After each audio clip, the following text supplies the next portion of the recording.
अस्सलाम वालेकुम, मेरा नाम डॉक्टर नौफल है। आज की वीडियो में हम बात करेंगे ओईटी की। इसमें हम सबसे पहले बात करेंगे कि इसमें टाइम रिक्वायरमेंट कितनी है, इसको तैयारी के लिए आपको कितना टाइम चाहिए। दूसरा, इसका पासिंग जो क्राइटेरिया है वो क्या है, और तीसरा, इसके क्या पार्ट्स हैं, उसकी तैयारी आपने कैसे करनी है, ये आज हम इस वीडियो में डिस्कस करेंगे। सबसे पहले हम आते हैं टाइम रिक्वायरमेंट। तो इसकी तैयारी के लिए कम से कम आपको 1 महीना चाहिए। अगर आप जॉब कर रहे हैं तो 1 महीना काफ़ी है आपकी तैयारी के लिए, और अगर आप जॉब नहीं कर रहे तो आप 20 दिन में भी इसकी तैयारी कर सकते हैं। दूसरा पॉइंट जो है वो इसका है कि पासिंग क्राइटेरिया इसका आपको कम से कम बी ग्रेड लेना पड़ेगा। इसमें 500 में से 350 मार्क्स या इससे अबव, या इसको आप दूसरे तरीके से देख लें तो 42 हर एक इसके जो सब टाइप में से 42 क्वेश्चंस होते हैं, तो 42 में से आपको 30 ठीक करने पड़ेंगे, तब आपका ये 350 स्कोर बनेगा या इक्वलेंट टू बी ग्रेड। अब आते हैं इसके फॉर्मेट की तरफ। इसका फॉर्मेट आइल्स की तरह ही है, सेम है। इसमें रीडिंग, लिसनिंग, स्पीकिंग, राइटिंग, ये 4 चीज़ों पे आपको टेस्ट किया जाता है। बट कंपैरेटिवली ये इजी है आइल्स की निस्बत, क्योंकि इसमें आपको मेडिकल टर्मिनोलॉजीज यूज़ करनी पड़ती हैं। अब हम इसकी पार्ट वाइज डिस्कशन करते हैं कि इसके कौन से सब पार्ट्स हैं, और हर पार्ट को आप उसमें क्या क्या पूछा जाता है, और उसके अंदर फिर कितने सब टाइप्स हैं।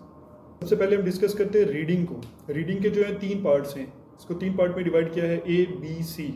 अच्छा, सबसे इसके बाद हम डिस्कस करते हैं इसके पार्ट ए में क्या पूछा जाता है। इसका जो पार्ट ए है कंपैरेटिवली बहुत इजी होता है। अगर आप इसमें 20 में से 20 स्कोर पूरे ले लें तो आपके लिए जो ये रीडिंग पास करना बहुत इजी हो जाएगा।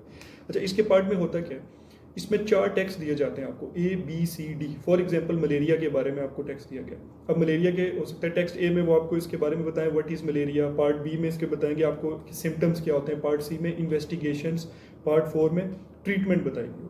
अब जो आगे 20 क्वेश्चंस है वो इन्हीं पैराग्राफ्स में से पूछे जाएंगे। जो फर्स्ट 5 क्वेश्चंस होंगे उसमें जो भी आपसे क्वेश्चन पूछा जाएगा उसके आगे आपने सिर्फ ये मेंशन करना है कि ये कौन से ब्लॉक में आंसर लिखा है। फॉर एग्जांपल वो क्वेश्चन पूछेंगे कि मलेरिया की ट्रीटमेंट क्या है, तो आपने सिर्फ ब्लॉक मेंशन करना है जी, ब्लॉक सी, कि इसमें इसकी ट्रीटमेंट मेंशन की हुई है। जो 5 के बाद क्वेश्चन होंगे 5 to 20, इनमें आपसे क्वेश्चन पूछा जाएगा, उसमें आपने 1 to 2 वर्ड्स के अंदर आंसर जो है ना वो इसमें लिखना है। अब फॉर एग्जांपल वो पूछेंगे जी मलेरिया की डायग्नोसिस क्या होती है, तो आप मलेरिया की डायग्नोसिस जो पैराग्राफ समझ लें सी में लिखी होगी, इन्वेस्टिगेशन के अंदर के थे, वो आप उस तरह लिख देंगे। इसके बाद आते हैं इसके पार्ट बी की तरफ। इसके पार्ट बी में जो आपको एक स्टेटमेंट दी जाएगी, नीचे 3 उसके जो हैं एमसीक्यूज होंगे। तो जो स्टेटमेंट एक बड़ी सी दी जाएगी, आपने उसको पढ़ना है और इन 3 एमसीक्यूज में से टिक करना है कि इसमें क्या पूछा जाए, ठीक है। इसके बाद इसका लास्ट पार्ट सी जो है ये थोड़ा डिफिकल्ट होता है।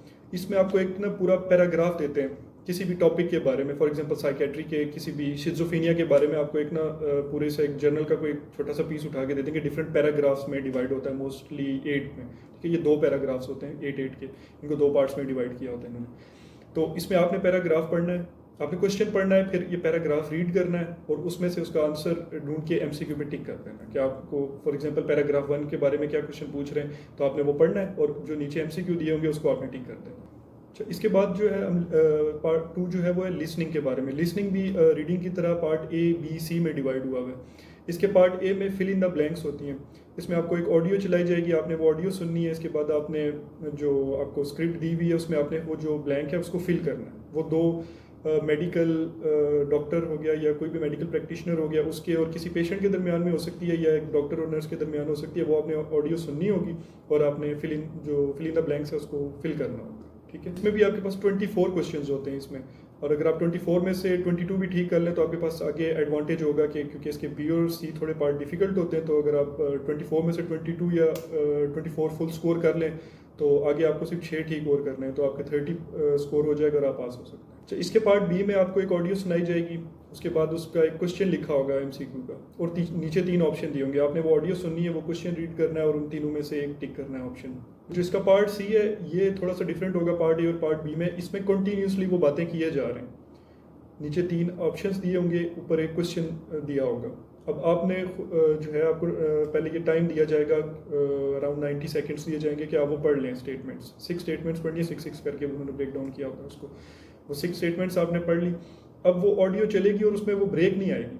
जो पार्ट बी था उसमें वो ब्रेक देते थे, हर एमसीक्यू के बाद वो बताते थे अब अगला एमसीक्यू, वो ऑडियो आती थी, फिर आपने उसमें ऑप्शन टिक करना होता। इसमें ब्रेक नहीं आएगा, ये कंटिन्यूसली चलता जाएगा।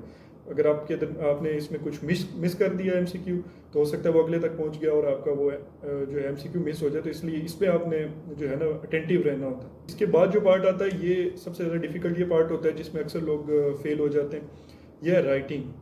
अब राइटिंग जो है इसमें टास्क आपको दिए जाते हैं, या रेफरल लेटर आपने लिखना होता है, या इमरजेंसी रेफरल लेटर लिखना होता है, डिस्चार्ज में लिखना होता है, या ट्रांसफ़र वगैरह। ये कम ही आते हैं, ज़्यादातर रेफरल या अर्जेंट रेफरल आता है। उसमें भी 99% आप समझिए कि रेफरल लेटर जो है वो सबसे ज़्यादा आता है। अच्छा, इसमें आपने करना क्या होता है, सबसे पहले आपको एक रीडिंग टास्क दिया जाता है नीचे। आपने सबसे पहले इसे पढ़ना होता है, इसमें देखना होता है कि रेफरल पूछ रहे हैं, अर्जेंट रेफरल पूछे, मतलब आपने कौन सा लेटर लिखना है। फिर इसके बाद आपको पेशेंट का पूरा एक डाटा दिया जाता है, आपने ये सारा डाटा पढ़ना होता है, और इसमें से जो इंपॉर्टेंट इन्फॉर्मेशन होती है उसको आपने लिखना होता है। ठीक है, इसमें वो असेस क्या करते हैं, इसमें वो आपको ग्रामर असेस करते हैं, आपकी वर्डिंग असेस करते हैं, स्ट्रक्चर, उसमें पैराग्राफ्स आपने कैसे लिखे हैं, तो ये चीज़ें मेन उसमें जो है आपकी असेस की जाती है। इसमें मेडिकल नॉलेज असेस नहीं किया जाता। तो ये आप नहीं सोचिएगा अगर आप फॉर एग्जांपल टीबी का कोई केस है तो आप टीबी की मैनेजमेंट लिख के आ गए, आपको पता है कि जी ये है वो है, उस पर आपको नंबर नहीं मिलेंगे। ये इंग्लिश का टेस्ट है, इसमें आप इंग्लिश लिखेंगे तो आपको नंबर मिलेंगे। और जो इसका सबसे लास्ट पार्ट है वो है स्पीकिंग। स्पीकिंग में 2 सेशंस होते हैं।